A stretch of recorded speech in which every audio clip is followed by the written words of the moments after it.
នេះគឺជាគម្រោង Time Safari ដែលបានសាងសង់រួចរាល់ 100% ឥ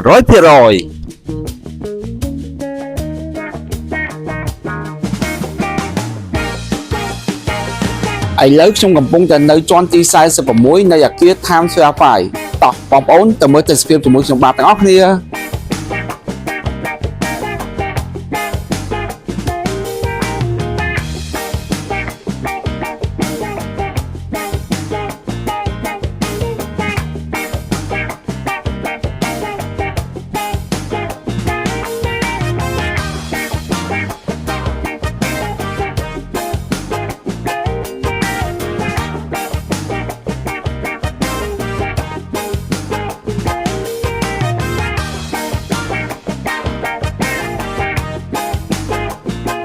នេះគឺជា Sky Bar ជាន់ទី47បាទបងដែលមាន unit នៅក្នុងគម្រោង Time Safari បងចង់ដាក់ជួលឬក៏ចង់ដាក់លក់វិញអាចទំនាក់ទំនងមកកាន់ខ្ញុំបាទតាមរយៈលេខទូរស័ព្ទដូចខាងក្រោមសូមអរគុណ